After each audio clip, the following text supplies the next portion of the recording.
Kalau bayar aja gimana? Kalau apa? Kalau bayar. Bulan ini belum bayar. Belum, nanti 28. Kan kemarin udah tuh. Berarti tanggal berapa ini? 28 nanti. Pas 10. Kita dilihatin terus.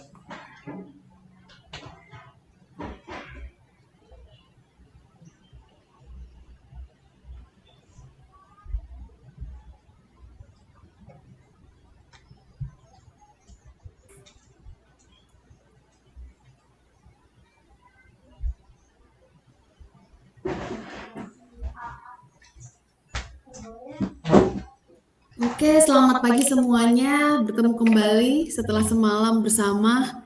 Nah, hari ini kita mulai perkuliahannya ya. Seperti biasa, role-nya adalah open cam.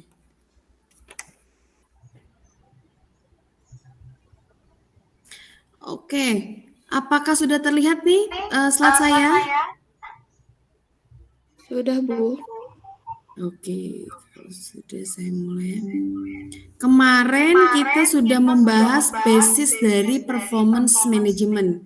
Nah, hari ini kita akan bahas bagaimana performance management itu prosesnya seperti apa. Nah, ini proses dari performance management itu ada beberapa tahapan. Nah, hari ini kita akan bahas tentang proses performance management, kemudian planning phase overview, bagaimana tahapan yang ada di planning tersebut, kemudian bagaimana kita melakukan menuju tujuan atau mendapatkan tujuan melalui SMART ya. SMART itu nanti ada singkatan-singkatannya, dan kita akan juga belajar contoh dari SMART itu seperti apa. Nah, ini pertama adalah proses of performance management ya. Kita ketahui kemarin juga sudah saya jelaskan, performance management itu proses komunikasinya antara manajer dengan para pekerja ya, para pekerja secara bersama-sama itu dilakukan melalui perencanaan, melalui monitoring dan review yang dari pekerjaan si pekerja tadi ya. Apakah sudah mencapai tujuan dan bagaimana kontribusinya pada organisasi. Nah, kemudian ketika kita sudah melakukan planning, kemudian kita melihat pelaksanaan apa yang dilakukan sesuai dengan planning, itu tentu dilakukan proses review ya, proses review yang dimana mengevaluasi progres ya, progres sehingga nanti jika ada sesuatu atau apapun itu seseorang yang memimpin dia harus menjadi seorang coaching atau seorang pembina yang memberikan masukan-masukan berdasarkan evaluasi serta memberikan feedback yang memastikan bahwa karyawan itu bekerja sesuai dengan tujuan organisasi. Nah, biasanya yang dilakukan adalah ketika kita melakukan review, itu adalah dilakukan dengan meeting-meeting kecil, misalkan briefing dan sebagainya. Kemudian dilakukan review juga terhadap gap antara pelaksanaan dan planning itu sudah sampai sejauh mana, sehingga di dalam proses performance management itu ada proses yang namanya review ya, review, coaching, terus monitoring terhadap apa yang sudah dilaksanakan berdasarkan planning yang sudah direncanakan. Nah, dari performance management itu proses performance management itu seperti ini.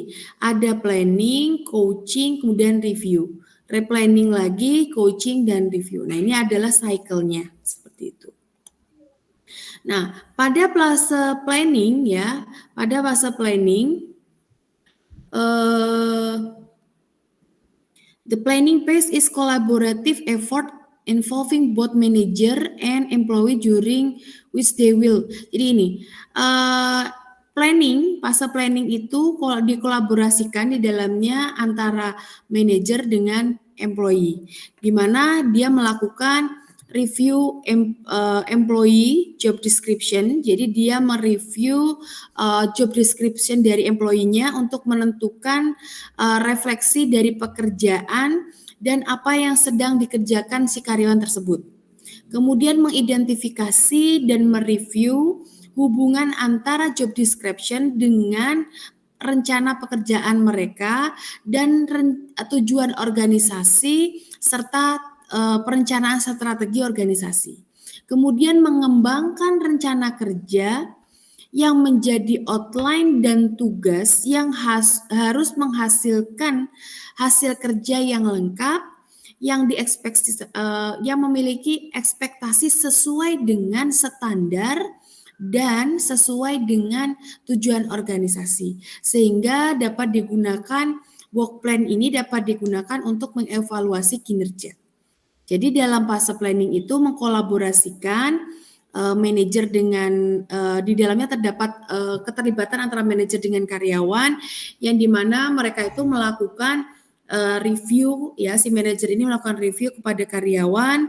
Yang direview apa? Pertama adalah job description, di mana digunakan untuk menentukan atau merefleksi dari apa yang sudah dilakukan si karyawan tersebut. Kemudian mengidentifikasi hubungan antara job description dengan perencanaan kerjanya serta tujuan organisasi serta strategi perencanaan organisasi. Kemudian mengembangkan perencanaan kerja yang dimana ini menjadi outline tugas dan hasil kerja yang harus dikerjakan secara lengkap oleh karyawan dan dapat diukur secara standar untuk mengevaluasi performance. Seperti itu. Kemudian mengidentifikasi critical area yang menjadi kunci performance dari tujuan misalkan setiap tahunnya. Kemudian juga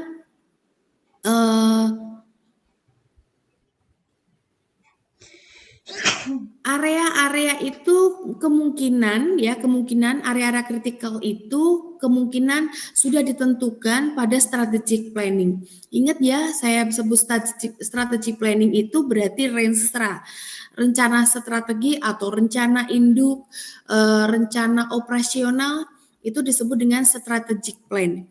Jadi di dalam manajemen itu selalu menetapkan visi misi. Nah, ketika kita menetapkan visi misi, bagaimana kita mencapai visi misi tersebut? Suatu organisasi itu menetapkan sebuah rencana strategi. Nah, rencana strategi dalam suatu organisasi itu bisa rencana jangka panjang, rencana jangka menengah, dan rencana jangka pendek. Nah, rencana jangka panjang itu biasanya kalau di perguruan tinggi disebut dengan rencana induk. Tapi di pemerintah juga ada rencana jangka panjang, misalkan 25 tahun seperti itu. Kalau rencana jangka menengah disebut dengan RENSTRA. Biasanya ini 5 tahun. Kalau rencana jangka pendek biasanya tahunan. Nah, ini disebut dengan RENOP atau rencana operasional. Jadi dalam suatu organisasi, misalkan kita punya tujuan ke Jakarta itu dalam waktu 1 tahun, dalam 25 tahun misalkan, maka bagaimana sampai tengah-tengah itu seberapa, sampai ini seperempat seberapa. Jadi ada planning-planningnya sehingga tujuan itu dapat tercapai seperti itu. Nah, critical area itu perlu dilihat ketika planning phase ini. Nah, biasanya dilihat itu dari rencana strategi atau strategic plan tadi. Sehingga ketika membuat sebuah task planning untuk performance manajemen tadi, dia sudah bisa melihat task-task yang kritikal seperti itu. Kemudian identify training objective, jadi mengidentifikasi tujuan training yang di mana membantu karyawan untuk tumbuh dengan skillnya, pengetahuannya dan kompetensinya yang related dengan pekerjaan. Kemudian mengidentifikasi career development, ya tujuan career development yang dapat menjadi bagian career planning jangka panjang seperti itu. Jadi rencana karir jangka panjang. Jadi di dalam planning phase itu pertama mereview job description, kemudian mengidentifikasi hubungan job description dengan rencana pekerjaan, kemudian mengembangkan rencana pekerjaan, outline-nya dan hasil kerjanya seperti apa, kemudian melakukan identifikasi critical area, selanjutnya adalah mengidentifikasi tujuan training, ya tujuan training agar mendorong karyawan untuk tumbuh dengan skill, kompetensi dan pengetahuannya sesuai dengan atau related dengan pekerjaannya, mengidentifikasi career development yang dapat menjadi bagian career planning jangka panjang seperti itu. Nah, kemudian kita akan masuk pada SMART goal. Ya, SMART itu apa? SMART itu S-nya spesifik, M-nya measure, A-nya attainable, R-nya relevan, dan T-nya time based. S, spesifik masuknya adalah clearly specify the task to be done when it must be complete. Who is to accomplish it and how much it is to be accomplished. Jadi dijelaskan secara spesifik, secara jelas, secara clear tugas apa yang harus dikerjakan, kapan harus selesainya, siapa yang akan melaksanakannya, dan bagaimana menyelesaikannya seperti itu. Jadi spesifik itu jelas ya, jelas apa pekerjaannya, kemudian kapan diselesaikannya, harus selesai kapan, diselesaikan oleh siapa, dan bagaimana menyelesaikannya harus jelas. Kemudian yang kedua adalah measurable. Measurable itu use multiple measure if possible. For example, quantity, quality, time frame, and cost. And then ask questions such as how much, how many, how will I know when it's accomplished. Measurable berarti kita akan membuat sesuatu yang kita jelaskan di spesifik tadi dapat diukur. Apakah itu dapat diukur secara kuantitas, kualitas, waktu, dan biaya, dan di mana ini biasa kita dalam measurable itu bisa menanyakan berapa banyak, berapa lama, dan bagaimana itu, kapan, dan sebagainya. Jadi harus perform untuk mengukur kinerja itu atau kita memberikan tugas kepada siapa itu harus bisa diukur. Contohnya, saya ngasih tugas ke Noval, Noval tugasnya ini harus diselesaikan ya.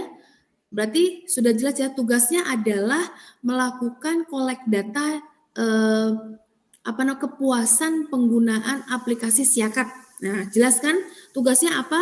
Mengkolek data kepuasan pengguna Siakat ya. Dilakukan oleh siapa? Noval. Kemudian saya bilang, minggu depan hari Sabtu harus sudah selesai ya. Berarti sudah jelas kapan harus diselesaikannya. Kemudian kamu ngambilnya pakai kuesioner ya. Nah, itu dijelas. Itu masuk spesifik. Nah, measurable-nya berarti saya akan mengukur secara kuantiti. Saya akan tanya.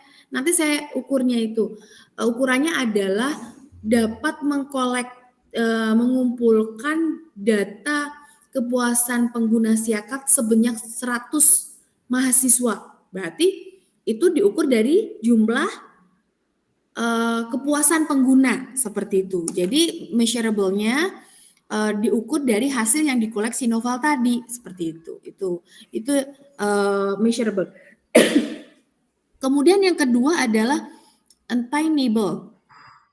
Answer there is a reasonable path to achieve and an excellent chance that objective will be accomplished. Jadi attainable itu kenapa atau alasan itu harus selesai itu seperti apa? Harus selesai dengan baik. Jadi harus ada alasannya. Nah, alasannya misalnya tadi saya kan mencontohkan novel. Alasannya adalah data yang yang dilakukan oleh novel itu adalah digunakan untuk mengevaluasi performance kepuasan pengguna Siakat, misalkan seperti itu. Jadi harus ada alasannya. Kemudian relevan. Goal should be aligned with the organization overall mission or strategy. Goal measure outcome not activity. Jadi di sini harus ada relevannya.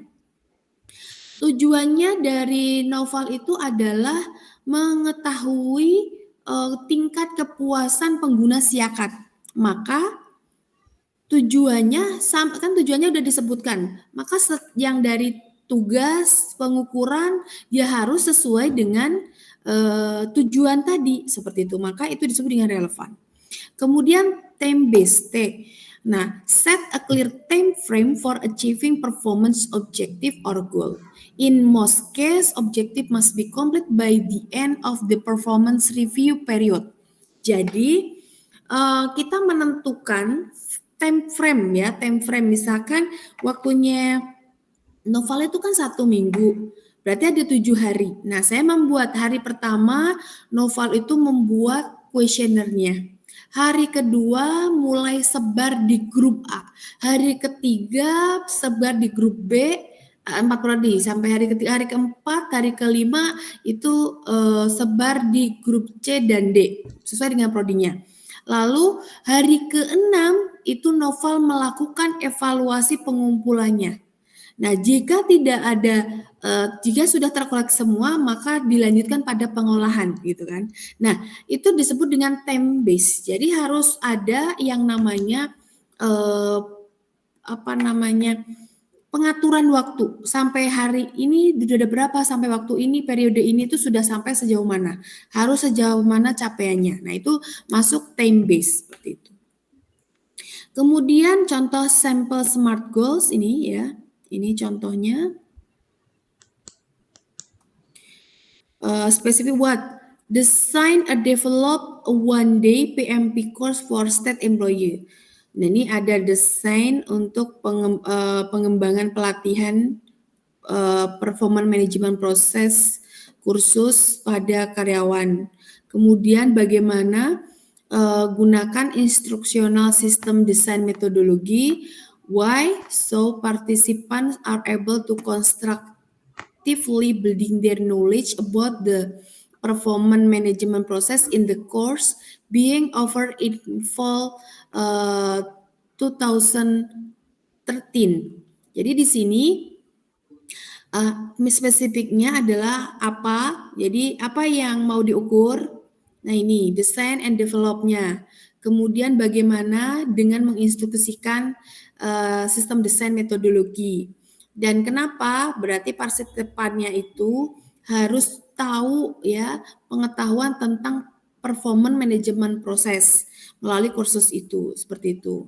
Nah, measurable-nya adalah the metric is whether the course is ready by September 10, 2013 and whether the goal is met.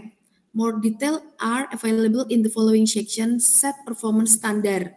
Jadi di sini ada metrik apakah kursusnya bisa siap bulan September tanggal 10 sehingga goalnya dapat tercapai. Jadi di sini dia goal pengukurannya itu adalah kursnya itu ready pada tanggal ini.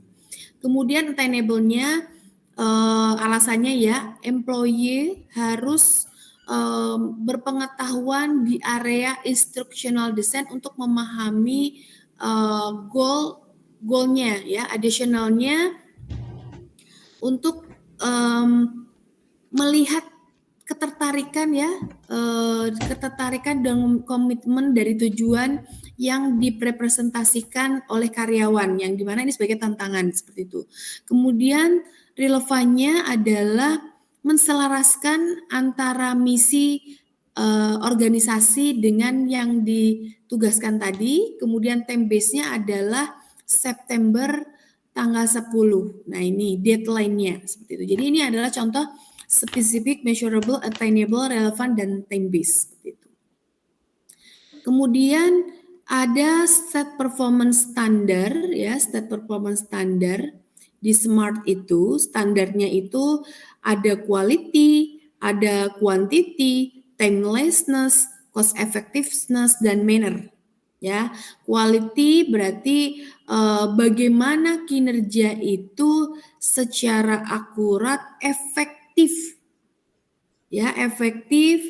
Kemudian kualitas ini juga merujuk pada akurasi, tampilan, kebermanfaatan, atau keefektifannya. Jadi kualitas itu merujuk pada itu.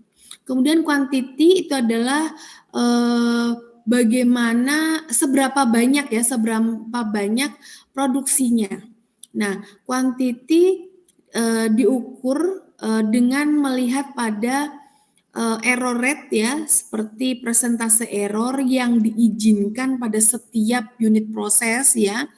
Kapan kualitas atau quantity standar itu diatur kriterianya itu ketika ada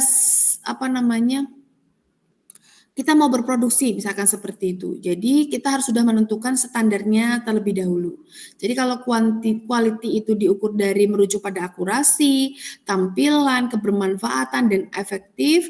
Kalau quantity diukur pada jumlah, biasanya banyak errornya enggak, seperti itu. Nah, kalau timelessness itu adalah seberapa cepat, kapan, dan kapan produksi itu harus dilakukan. Kemudian timelessness ini harus diukur secara atau distandarkan secara realistik. Jadi kalau kita misalkan standarnya bikin kue bolu itu 1 hari 100 gitu, ya.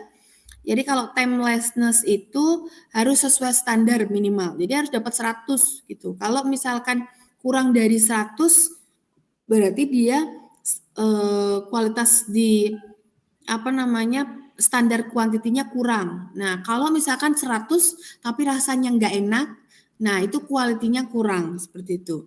Nah, cost effectiveness ini melihat pada jumlah uang yang disimpan dari budgeting. Jadi di sini mungkin mereduce cost, ya, mereduce layanan-layanan service produk yang membuang uang itu masuk pada cost effectiveness. Misalkan contohnya menggunakan tepung, kalau kita bikin kue bolu tepungnya dibanyakin misalkan gitu, atau jadi untuk mengurangi gula, atau misalkan, tapi itu ya berdampak pada quality, ya, tapi seharusnya intinya menggunakan takaran yang tepat untuk membuat kue bolu yang enak dengan biaya yang semurah-murahnya. Nah, itu cost effectiveness namanya. Kemudian manner itu style, ya, style yang dikerjakan, performance, dan intinya tidak menyalahi etika. Manner itu seperti itu. Itu terkait performance management proses, ya. Nanti coba kalian, ya, sebagai latihan Anda buat seperti ini.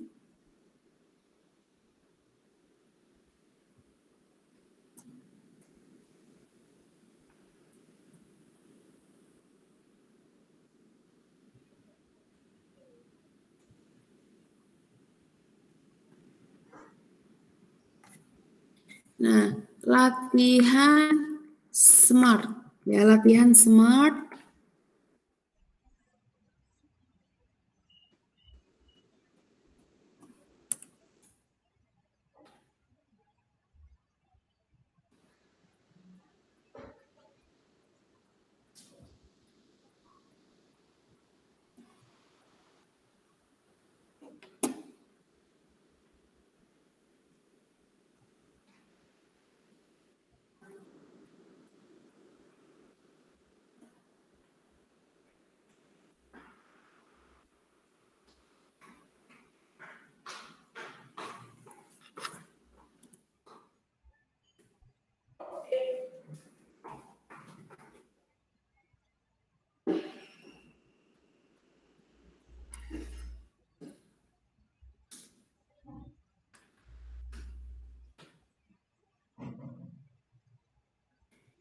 Smart itu tadi S-nya apa?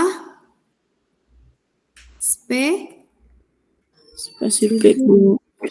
Nah, spesifik.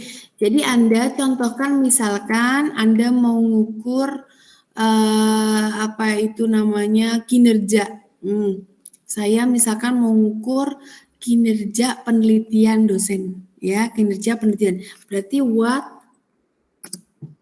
Apa yang dilihat berarti? Kalau saya mau mencari penelitian dosen berarti dilihat dari performan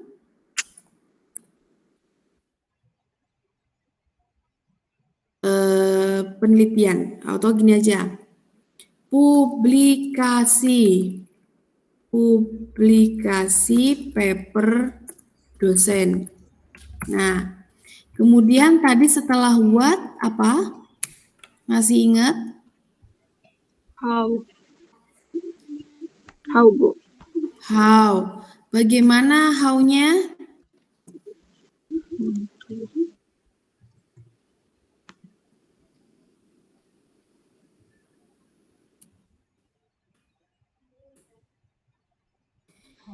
How-nya bagaimana berarti? How itu apa sih?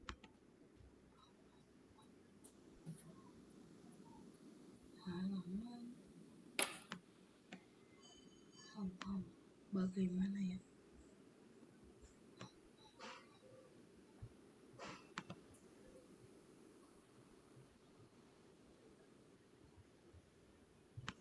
Bagaimana Jadi kualitas dari papernya, Bu?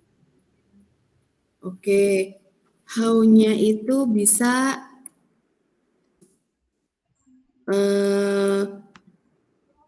publikasi di ini apa namanya jurnal ya, jurnal Sinta ya, dan internasional misalkan. Kemudian siapa yang melakukan publikasi? Bu, siapa yang melakukan publikasi? Dosen kan? Ya. Kemudian kapan waktunya? Selesainya misalkan. When berarti 1 semester misalkan. Nah, spesifik. Kemudian M-nya measurable. Nah, measurable-nya apa? Quantity, quality. Nah, bisa quantity. Quantity-nya misalkan 1 paper. Quality-nya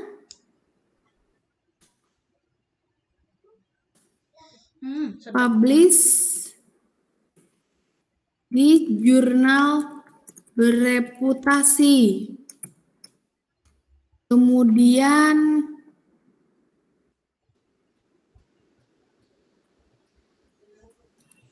time-nya 1 semester. Kemudian biaya cost-nya misalkan 5 juta.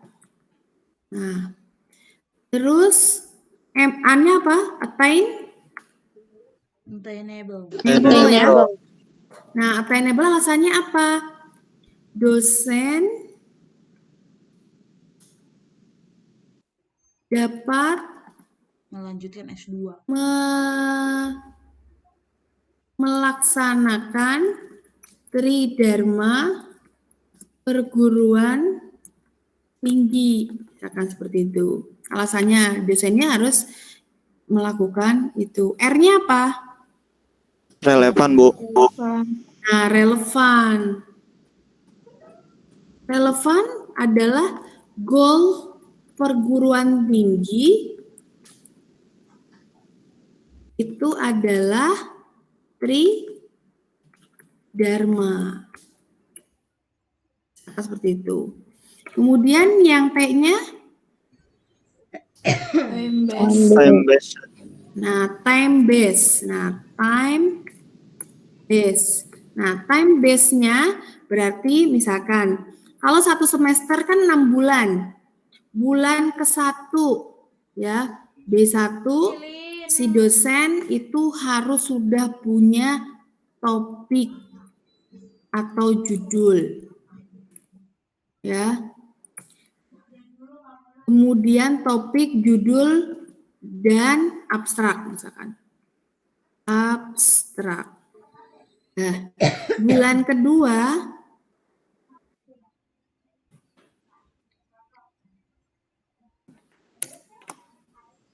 dosen perencanaan penelitian. D3 dosen melakukan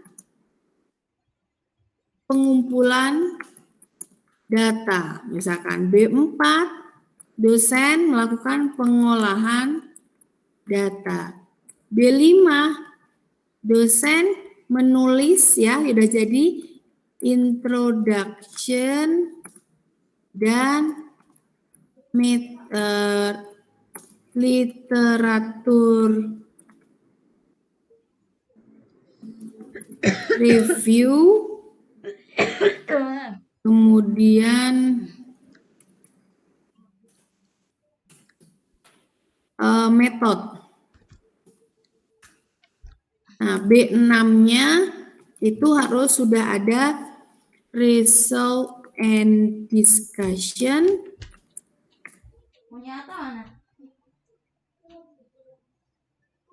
Kemudian conclusion.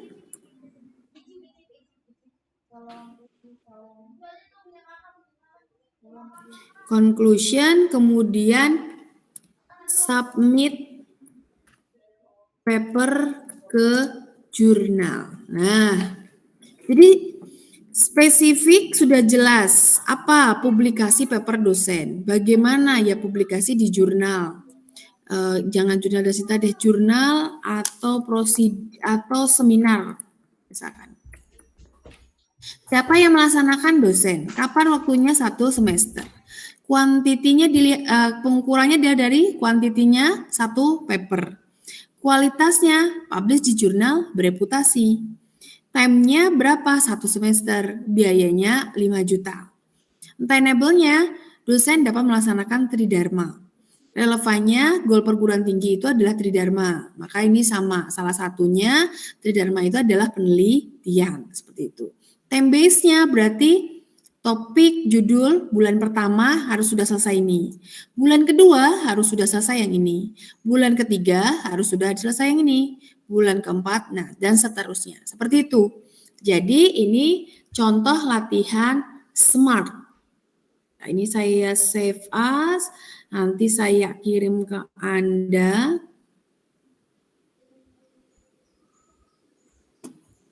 Oke. Bentar, saya cari dulu.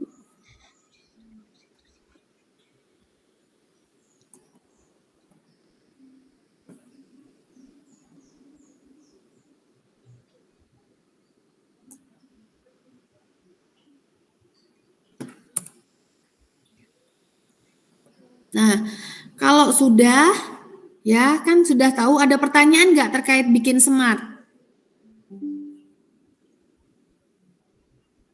Ada pertanyaan nggak bikin SMART? Contohnya kalian ada petugas ya, kayak kemarin itu apa? Bikin aplikasi ya? Nah, kalian bikin aplikasi. Bikin aplikasi apa? Misalkan development aplikasi apa itu kemarin itu misalkan absensi online lah, absensi online menggunakan Android. Nah, bagaimana ya di develop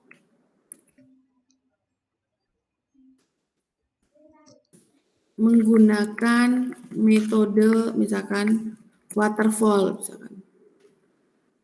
Yang ngerjain siapa? Mahasiswa.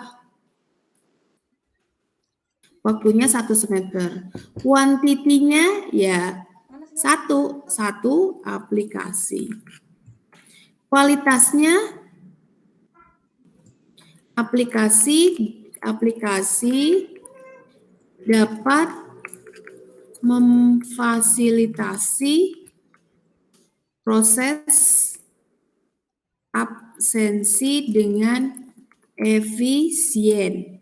Waktunya 1 semester, cost-nya misalkan 5 juta. Nah, alasannya ya, karena mahasiswa sulit untuk melakukan absensi secara mandiri.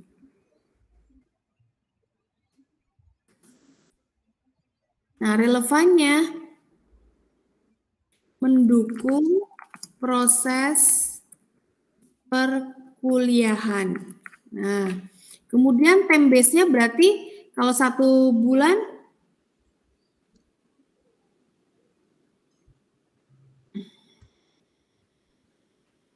misalkan yang pertama, apa kemarin kalau kita menggunakan SDLC, user requirement misalkan ya. Flow chart. Nah, kedua modeling. Ketiga development. 4 implementasi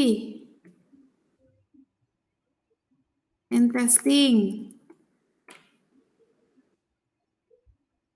Kemudian di sini evaluasi, misalkan evaluasi, kemudian di sini operational and maintenance. Nah, jelas kan ya, jadi Anda bisa mengerjakan, membuat sesuatu itu untuk ngukur, itu pakai ini, specific, measurable, attainable, relevant, and time-based. Jadi Anda harus buat ini. Nah, sekarang Anda nanti, sebenarnya ini tugas kemarin ya, karena kemarin kita ada kelas, Anda membuat smart sendiri, suka-suka. Topiknya apa saja gitu, tapi jangan nyontek copy paste dari Google ya. Jadi misalkan Anda mau bikin kue atau produksi apa, atau mau Anda bisa mengukur loh. Misalkan Anda punya Instagram sosial media jualan, nah Anda bisa mengukur dari sini juga seperti itu. Atau misalkan Anda jualan apa, bisa. Atau Anda bisa mengukur juga kegiatan-kegiatan pelaksanaan, misalkan yang di Ormawa, bisa mengukur dari sini. Ya, itu untuk smart. Ya, tugasnya dibuatlah smart secara mandiri, suka-suka, topiknya terserah Anda. Oke. Kemudian ada pertanyaan nggak? Kalau nggak ada pertanyaan, saya masuk ke materi ke pertemuan ketiga nih. Bu. Ya. Bu. Ya. Bentukannya kayak gitu juga, Bu. Iya. Oke, Bu. Sama persis. Oke. Oke, ya, silakan. Ada lagi pertanyaan? Nggak ada? Kalau nggak ada, berarti saya lanjut ke pertemuan ketiga ya. Iya, Ibu.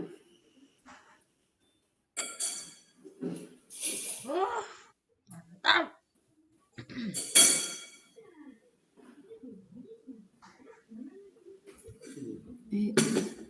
Benar-benar mantap banget, guys.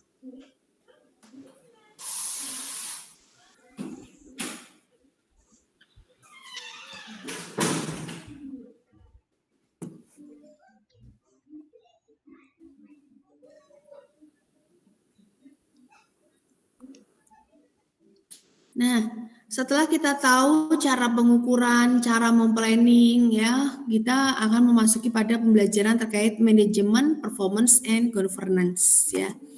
Nah, konten yang akan kita pelajari adalah basic management model, kemudian manajemen control life cycle, manajemen objek, performance management juga kita bahas kembali, kemudian implementation of performance system, management system, dan perspective of IT management. Karena apa? Kita bahas IT-nya karena kita akan mengukur kinerja IT ya, karena kalian bidangnya di IT ya, atau ITIS ya. Pertama, basis management model. ini ada pertanyaan, why do we need managers? Ya, kenapa? Nah, manager itu bisa jadi laki-laki atau perempuan yang dimana dia bertanggung jawab terhadap sesuatu. Dimana di sini akan mendapatkan pemahaman pasti akan bertanya dua. Dan di mana dia mendapatkan tanggung jawab itu? Dan apa tanggung jawab itu? Artinya apa? Seperti itu. Jadi manajer itu bisa laki-laki perempuan yang dimana mereka memiliki tanggung jawab, ya responsible. Nah, dari mana responsible itu muncul dan responsible itu artinya apa? Ada yang tahu nggak? Responsibilitas. Gimana? Responsibility ya, tanggung jawab itu muncul dari apa? Coba. Misalkan tanggung jawab itu muncul ketika kalau ada misalkan jadi ujuk-ujuk menjabat jadi ketua komasi misalnya kan ya. Nah, berarti tanggung jawab itu muncul dari ada yang bisa? Nah, tanggung jawab berarti muncul dari posisinya dia. Ya kan? Dia diangkat sebagai apa? Nah, maka muncul tanggung jawab. Dia harus melaksanakan tugas pokok dan fungsinya di situ, seperti itu. Kemudian tanggung jawab itu berarti apa? Harus melaksanakan aktivitas atau harus berkinerja untuk meraih fungsi-fungsi yang diharuskan.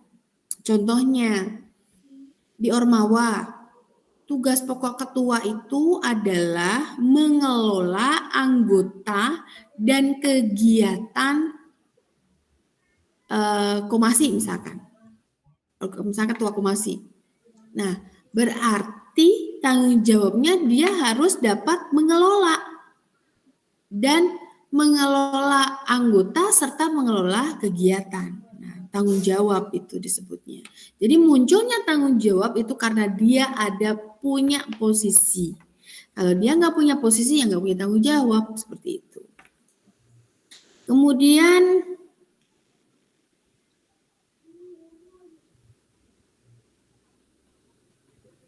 nah ini, if a manager is responsible for something, then he or she has to manage some kind of management object.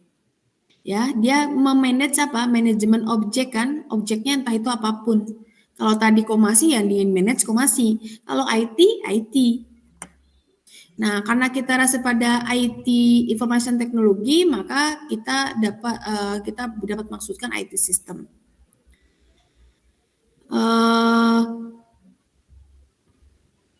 Manajemen objek itu memiliki kepemilikan ya yang terletak pada manajer tadi, di mana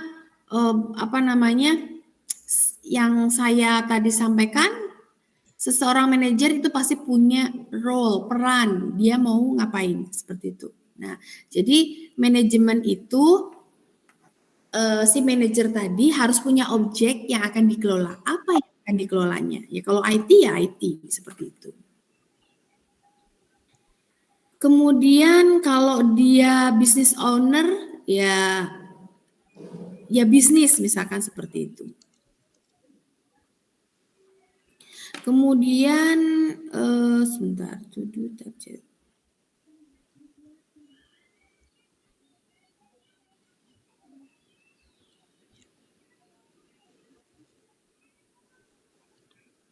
nah ini basic dari manajemen model ya. Setelah kita pahami apa itu manajer dan kenapa manajer mendapatkan tanggung jawab. Nah, basic manajemen model itu terdiri dari 5 elemen. Yang pertama adalah owner, kemudian ada manager, kemudian ada manajemen objek, kemudian ada target ya, dan time span. Yang semuanya ini berhubungan. Contohnya seperti ini. Manajer mengelola objeknya. Nah, objeknya ini memiliki owner. Ada start di sini, ada start, kemudian mulai dikelola sampai target ya. Jadi manajer itu memiliki manajemen objek ya. Kemudian dia melakukan manajemen tersebut untuk mencapai targetnya. Nah, ini dilakukan dengan cara strategi. Nah, waktu untuk meraih target itu disebut dengan time span, seperti itu. Jadi, basis manajemen model itu adalah manajer melakukan pengelolaan, di mana diawali dengan start dan dilakukan untuk mencapai target, seperti itu. Ini basis manajemen model. Kemudian manajemen life cycle, ya, the management life cycle itu bisa dilihat seperti ini. Kontrolnya ya.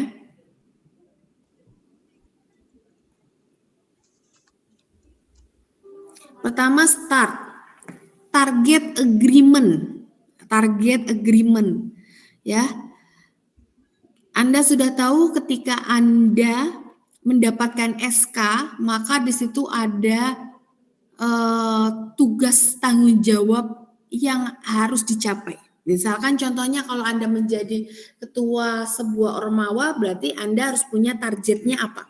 Oh, ada 100 kegiatan dalam 1 tahun misalkan. Kemudian setelah target agreement ada, itu ada planning, ada perencanaan. Nah, dari planning ini ada transformation and monitoring. Di mana transformation and monitoring ini memunculkan laporan.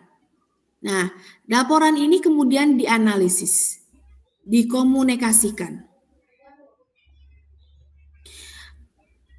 Apabila target has been changed, ada perubahan atau tidak tercapai, maka masuk pada target agreement lagi, baru planning lagi, dan ke sini lagi. Nah, misalkan deviation can be compensate ya, itu ada corrective action dan monitoring. Di mana di sini bisa kembali lagi ke transformation and monitoring. Kemudian juga dari sini juga kalau dia sudah tercapai ya, ingat ya kalau di sini tuh kalau tidak tercapai itu balik lagi ke sini, tapi kalau tercapai tapi dengan sesuatu yang harus perbaikan, dia balik lagi ke transformation and monitoring. Tapi kalau selesai dia end. Target achieve, time over, abortion. Nah, di sini selesai. Ya. Nah, ini dan hasil end-nya itu juga bisa menjadi sebuah evaluasi, makanya ada balik ke sini. Nah, ini time management control cycle. Jadi, yang disebut manajemen, kalau Anda tidak dikasih target, itu salah. Jadi, sebuah manajemen itu harus ada targetnya terlebih dahulu. Ada persetujuan agreement, seperti itu. Agreement dari target tersebut. Baru dilakukan perencanaan, transformasi, dan dilanjutkan sampai ke reporting, dilakukan analisis, komunikasi, dan selanjutnya seperti itu.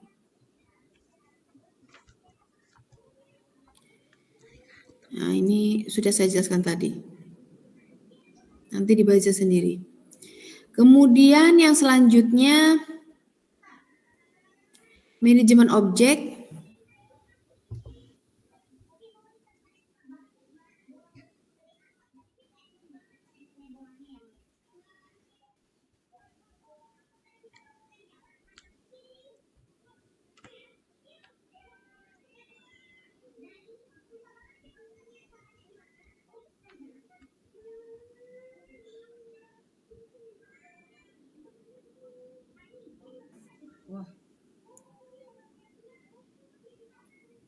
Nah, manajemen objek itu adalah objek yang kita kelola ya di sini.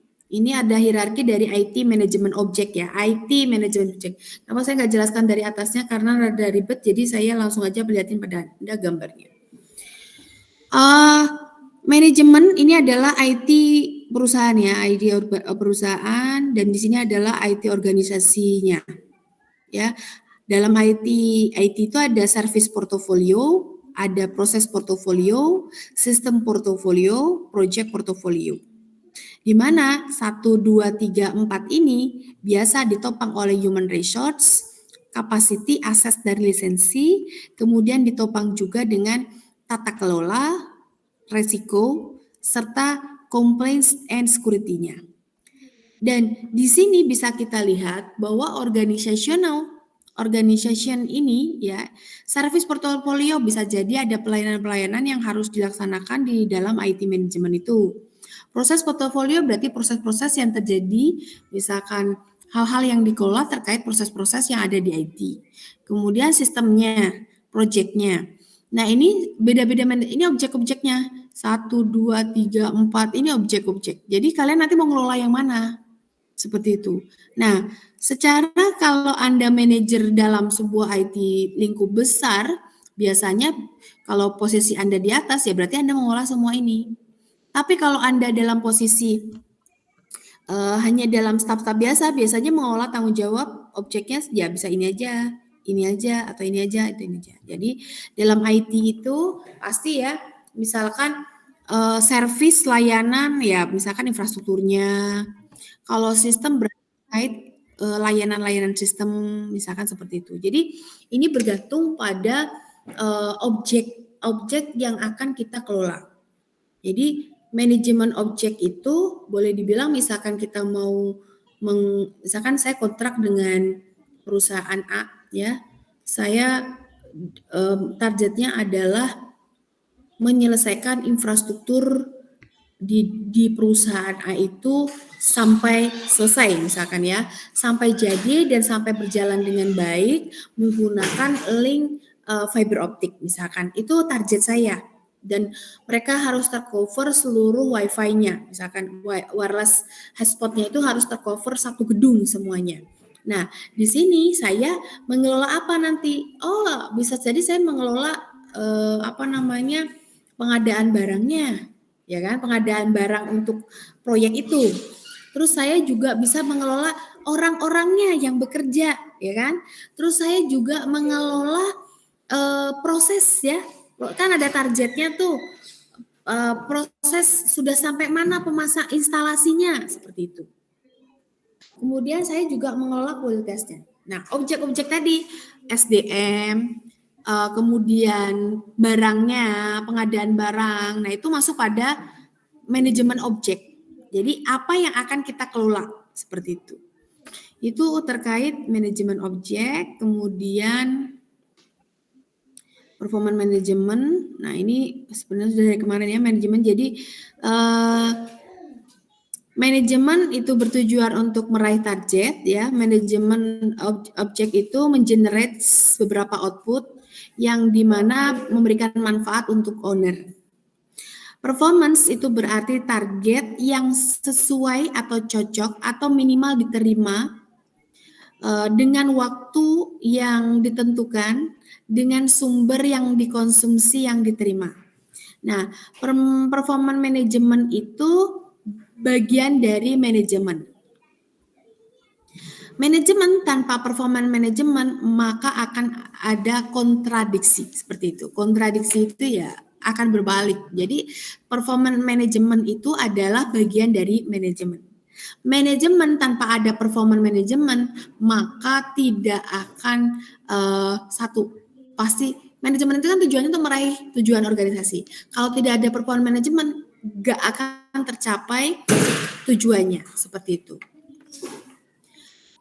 Performance management itu adalah aspek dari manajemen yang dimana untuk mendedikasikan kuantiti, jumlah dan pengukurannya seperti itu. Jadi performance management itu untuk melihat jumlahnya bagaimana atau dapat diukur lah seperti itu. Kemudian yang selanjutnya implementasi dari performance management itu sebentar.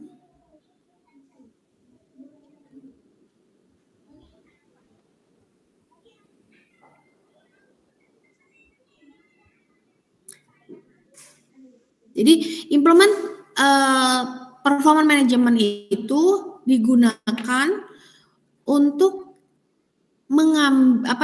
mendapatkan atau kita mendapatkan suggestion masukan yang dimana mendorong pengambilan keputusan yang baik.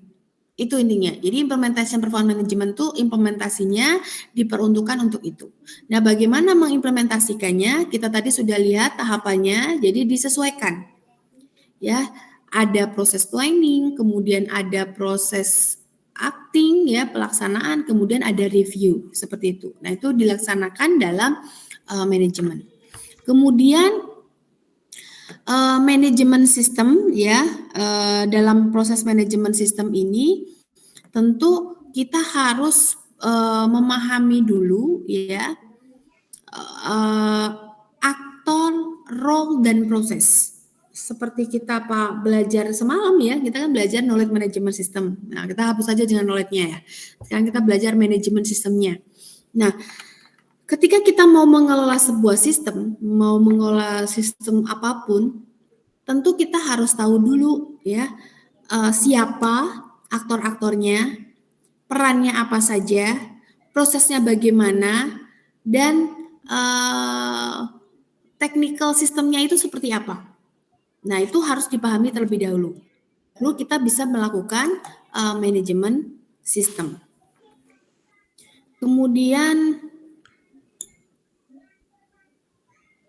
nah, area-area dari performance management kalau di dalam IT itu pertama performance management system engineering, jadi engineer and building system. Kemudian ada performance management system administrator, berarti administer and coordinate system operation. Kemudian performance management system consulting, help and consult to optimize system usage. Jadi di sini misalkan contohnya ya kalau misalkan Anda mau praktek berarti yang bagusnya sih yang paling atas. Contohnya Anda mau mengelola sebuah sistem, maka Anda akan mengukur ya performance management dari sistem engineering-nya. Jadi bagaimana sistem itu dibangun misalkan. Kalau dari dibangun, bagaimana sebuah sistem dibangun, performanya seperti apa, Anda harus melihat dari role-nya. Role yang membangunnya siapa? Pasti developer dan user. Kemudian prosesnya biasanya kalau kita melihat kalau dalam pengembangan perangkat lunak ada apa? User requirement, model, desain ya, pemodelan atau desain, kemudian development, implementation and testing. Nah, ini menjadi penting seperti itu. Contoh manajemen sistem. Kemudian dari perspektif IT manajemen ya, di sini ada bisa kita lihat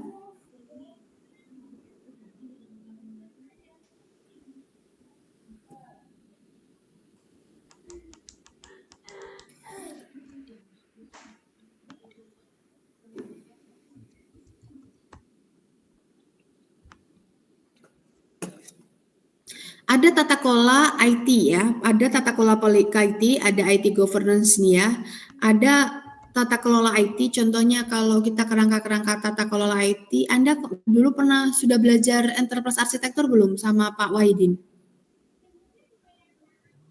Enterprise arsitektur yang belajar COBIT, kemudian belajar apa itu namanya? Zakman, belum? Enterprise arsitektur benar belum? Serius? Coba saya ingin tanya, mata kuliah apa saja yang dia udah diajarkan Pak Wahidin? Soalnya saya pernah ingat itu memberikan mata kuliah ke Pak Wahidin. Enterprise arsitektur benar belum? Udah, Kobi, oh, udah kan? Iya udah. Biar ada lupa dikit aja Bu. Tapi jangan dilupakan. Ya. Jadi itu disebut dengan IT governance ya. Jadi tata kelola IT. Salah satu kerangkanya itu ada COBIT, ada Zakman ya, ada TOGAF ya. Pasti ingat lah ya, dibaca-baca lagi kalau nggak ingat ya. Nah itu masuk pada tata kelola IT. Nah itu disebut dengan IT governance. Nah bagaimana mengukur IT governance itu? Ya pakai performance management. Nah, di mana di sini itu ada performance management yang terkait dengan delivery hasil, efisiensi hasil kerja dan efisiensi dari konsumsinya. Nah, di sini tata kelola itu dia mendukung IT internal sebuah organisasi. Nah, IT governance performance management itu melakukan pengukuran atau mengelola manajemen dari efisiensi hasil kerja, berarti dari IT supply-nya, dan kalau konsumsinya berarti IT demand ya di situ. Jadi demand 1, 2, 3 ini banyak seperti itu. Jadi IT governance itu berfungsi memberikan gambaran kita ketika kita mau membangun sebuah teknologi IT system atau menerapkan IT system dalam organisasi, kita harus menggambarnya terlebih dahulu. Tapi bukan berarti software engineer ya, beda lagi ya. Ibarat kata gini, kalau Anda membuat sebuah rumah itu boleh dibilang IT system. IT systemnya itu rumah. Nah, IT system itu kan bisa terdiri dari hardware dan software serta orang. Nah, berarti di rumah itu bisa jadi ada kamarnya, ada barang isinya, ya kan? Nah, misalkan kalau infrastruktur itu rumahnya, kalau software aplikasi itu barang-barang isinya, ya. Nah, IT governance itu mengelola rumah tersebut. Jadi mengelola isinya harus apa, terus dan mengelola juga orang yang pakai rumah itu, seperti itu. Nah, itu disebut dengan IT governance, di mana kita bisa melihat role orang-orang yang memakai barang-barang yang di dalamnya dan sefungsional apa rumah tersebut. Nah, itu di IT governance. Dalam IT governance itu ada cycle-nya yang dimana salah satu, bukan cycle ya, part-partnya Anda bisa melihat bagaimana pengelolaan infrastruktur, bagaimana pengelolaan prosesnya, kemudian bagaimana pengelolaan risk manajemennya. Nah, dalam IT governance performance management mengelola dari setiap part yang ada di dalam IT governance itu. Misalkan, Anda juga bisa mengukur performance management dari risk management, bisa. Misalkan Anda mengelola ada risk management itu kan ada planningnya. Nah, Anda bisa mengukur seberapa baik perencanaan risk management yang ada di situ, seperti itu. Jadi nanti bisa dilihat performanya seperti apa, begitu. Jadi itu terkait IT governance. Nanti ini bisa dibaca sendiri penjelasannya ya. Ada IT demand, ada ini. Tapi yang pasti minggu ini Anda harus mengerjakan yang tadi. Yang smart. Mana tadi?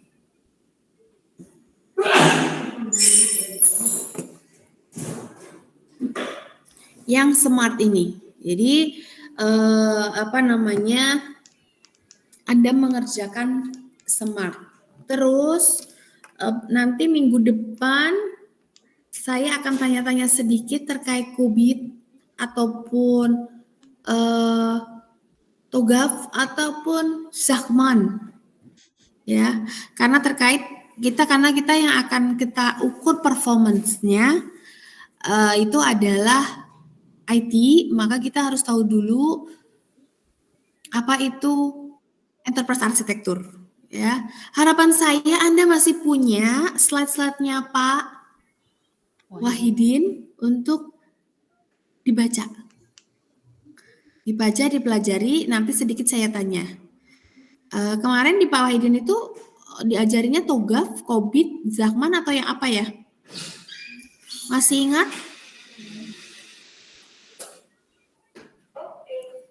Noval coba. PEAP, Bu. Kalau nggak salah, PEAP apa PEAP ya? EAP. Apa EAP itu?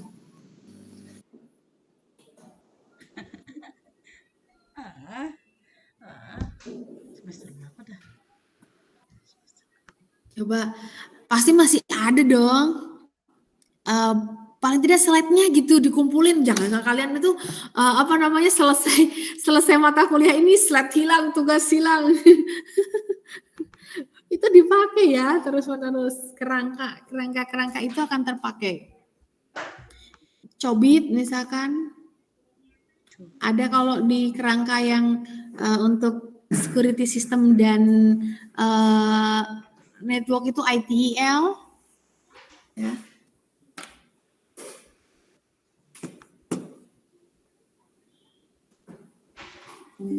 Ada yang ingat?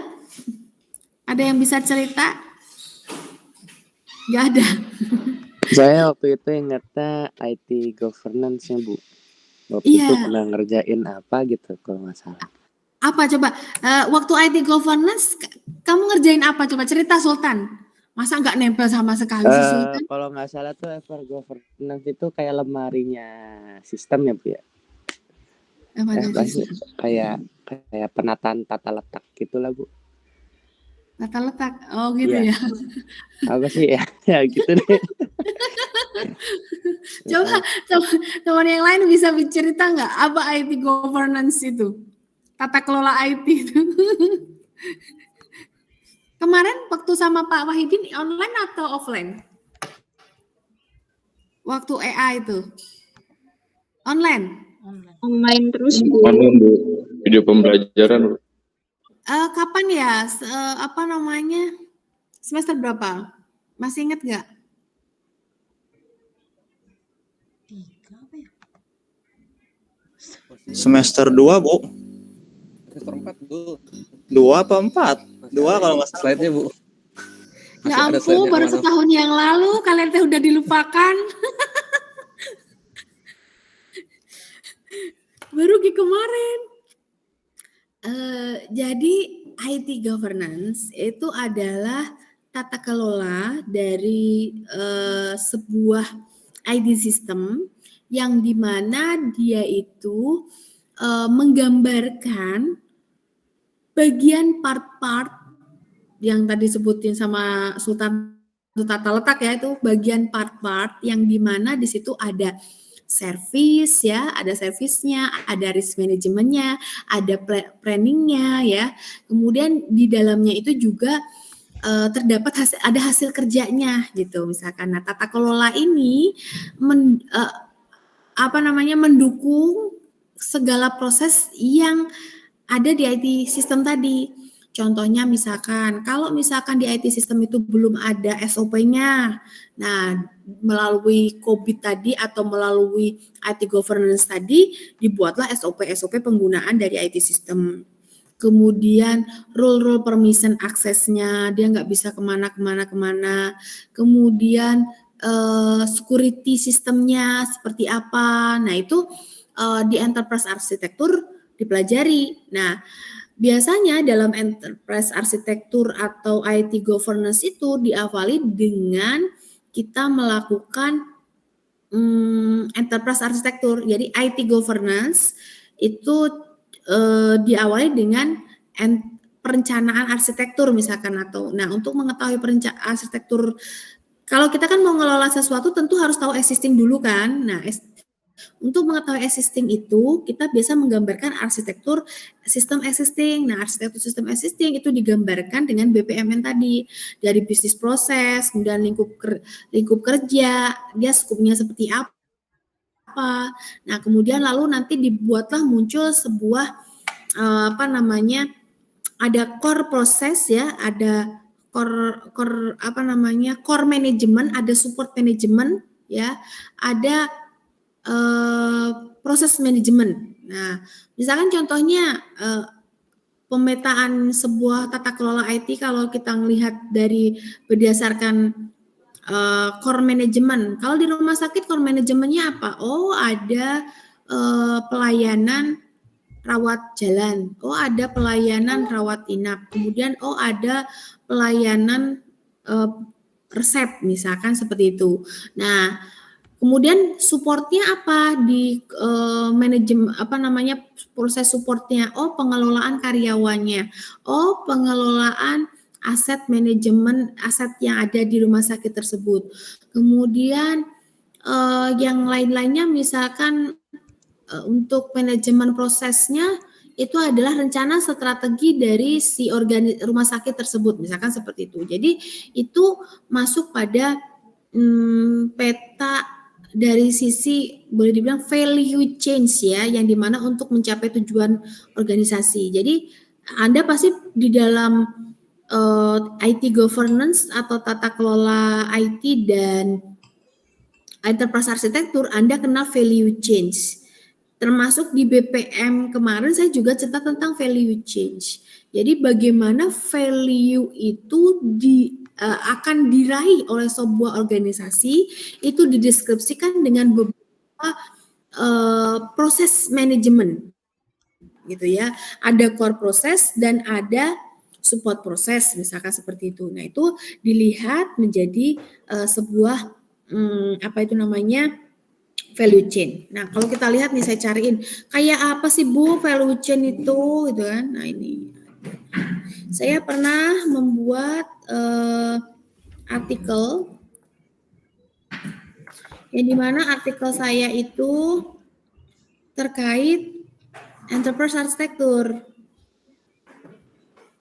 Ini artikel pertama kali saya jadi dosen.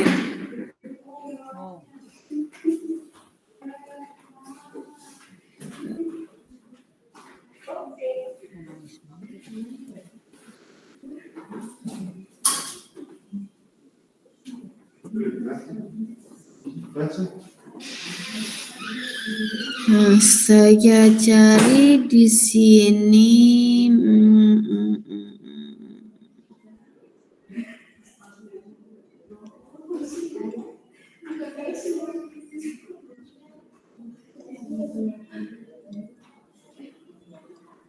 Nah, ini terbit di Atlantis Press. Nah, ini saya menggunakan TOGAF ya, salah satu kerangka untuk enterprise arsitektur. Nah, di TOGAF itu ada proses prelim, framework and principle, kemudian arsitektur vision, bisnis arsitektur. Nah, ini ada semuanya. Nah, itu digambarkan bentuk TOGAF-nya ya, TOGAF dari ininya. Nah, saya buat tuh arsitektur vision-nya digambar seperti ini, bentuknya use case, kemudian information sistemnya saya buat seperti ini, dan teknologi sistemnya seperti apa. Nah, salah satu penggambaran ini semua itu masuk pada sebenarnya arsitektur, enterprise arsitektur. Yang dimana dengan kita mengetahui enterprise arsitektur, nanti kalian akan bisa mengelola gitu. Kalau kalian tidak tahu enterprise arsitekturnya, maka Anda nggak bisa ngelola. Contohnya saja misalkan punya rumah,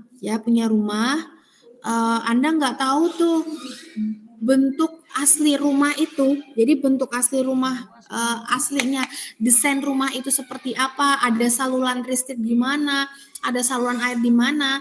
Nah, ketika kita tidak tahu, maka kita tidak akan bisa mengelola dengan baik ketika ada perubahan atau apapun. Maka enterprise arsitektur ataupun IT governance yang diawali dengan EA itu dia akan mendorong pada manajemen untuk dapat mengetahui isi dari sebuah organisasi tersebut. Tapi kalau di dalam konteks IT manajemen berarti ya isi dari IT manajemen itu. Jadi saya ngomong TOGAF, saya ngomong COBIT, saya ngomong ITIL, kemudian Zachman dan sebagainya. Harapan saya dengan saya memberikan istilah-istilah tadi, Anda bisa searching apa itu, kemudian Anda pelajari tanpa harus bertanya dengan saya. Jadi Anda bisa tahu lebih banyak karena fungsionalnya kita pertemuan perkuliahan itu adalah mengetahui hal-hal baru yang Anda perlu pelajari sendiri. Tanpa dosen itu juga harus ada.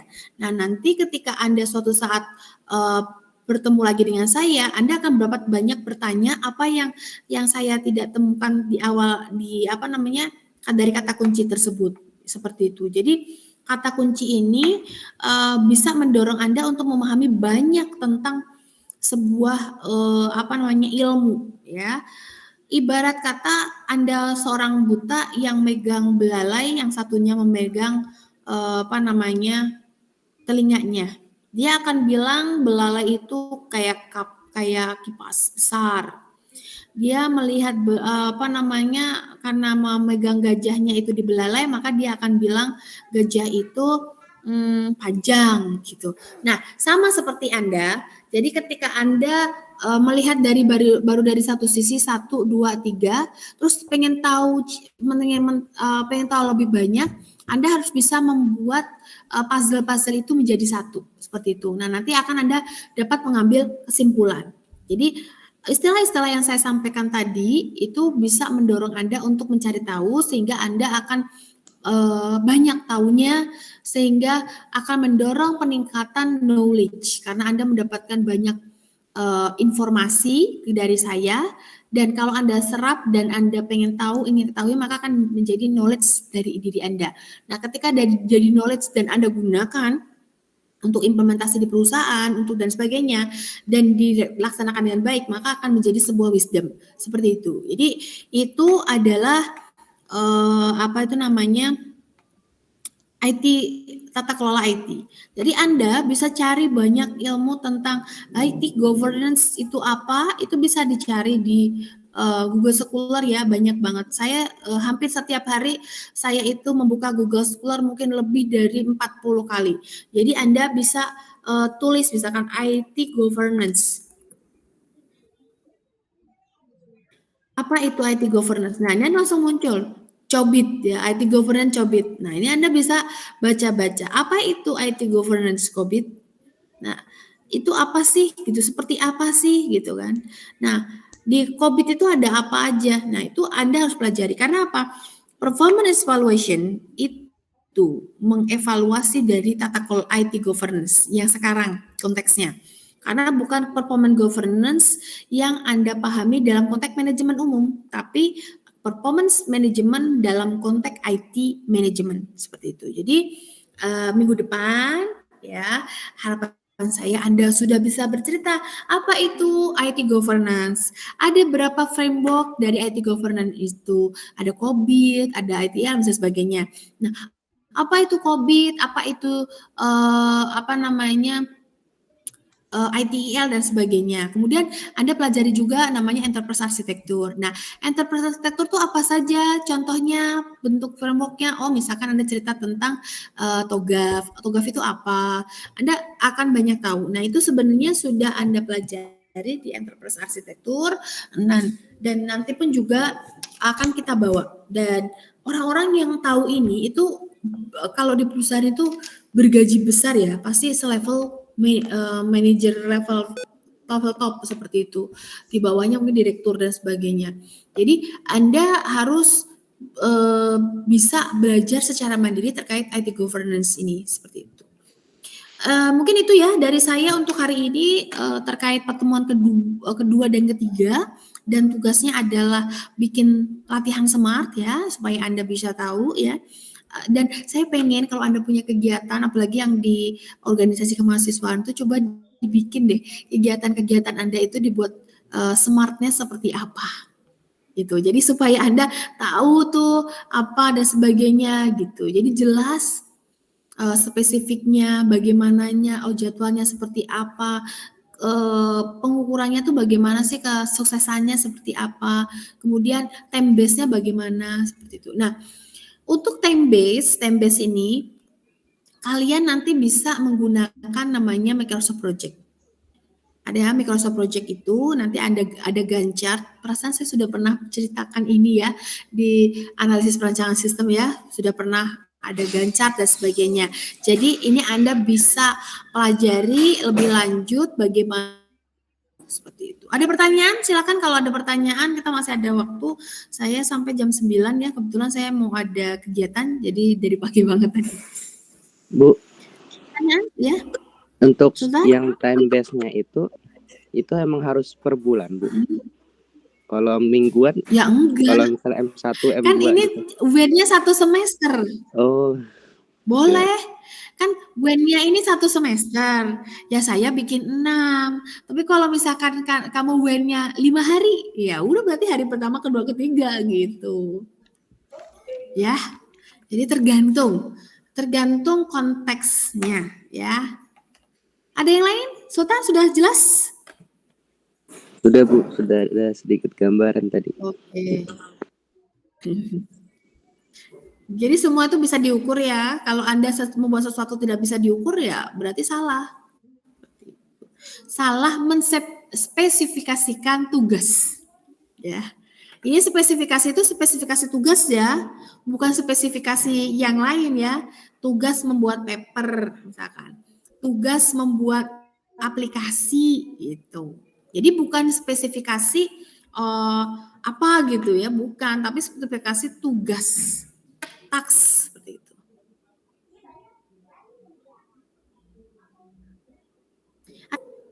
Kalau nggak ada, mungkin nanti smart-nya tolong dibuat ya. Jadi hari ini kalian masih ada waktu banyak untuk buat smart. Jadi minggu depan bisa saya nanti pilih salah satu, tunjukkan smart kamu gitu kan. Sama tolong pelajari tadi tata kelola IT ya, IT governance dan sebagainya yang tadi saya sampaikan. Apa itu ITIL?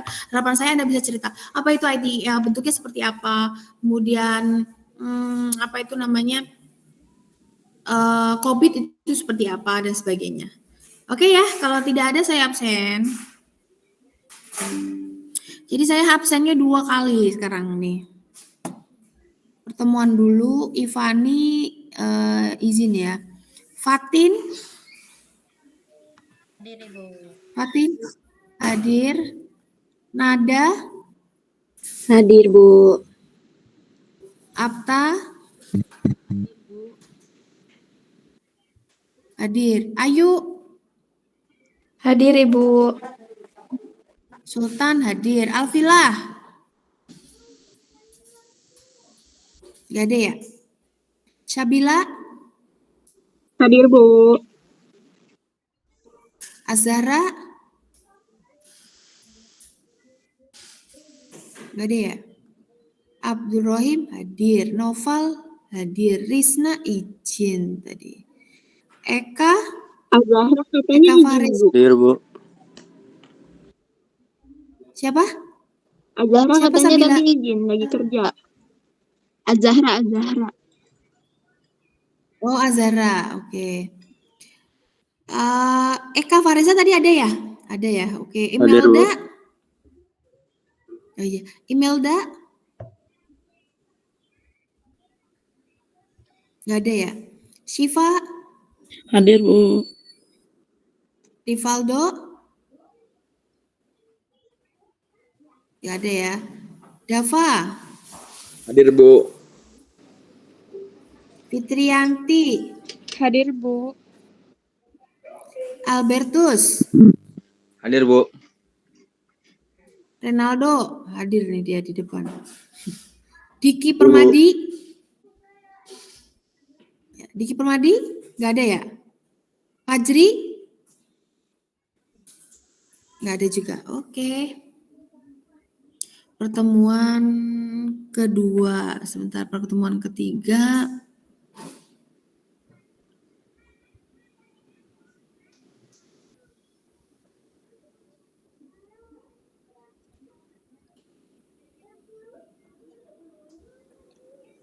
Ivani izin, Fatin hadir, Nada hadir, Abda Ayu hadir, Sultan hadir, Sabila hadir, Azhara izin, Tuhan Novel hadir, Risna izin, Eka hadir, Imelda tidak, Siva Rivaldo Sitompul tidak, Dava Fitri Bertus Ronaldo. Oke. Kita akhiri pertemuan kita hari ini. Tolong dikerjakan tugasnya ya. Saya menyelesaikan sampai jam sekian. Itu saya minta Anda untuk membuat tugas smart dan mempelajari tentang IT governance supaya nanti kita tahu bagaimana mengelola IT system seperti itu. Oke, itu saja dari saya. Saya tutup pertemuan ini. Wassalamualaikum warahmatullahi wabarakatuh. Waalaikumsalam. Terima kasih, Bu. Ya, saya close ya.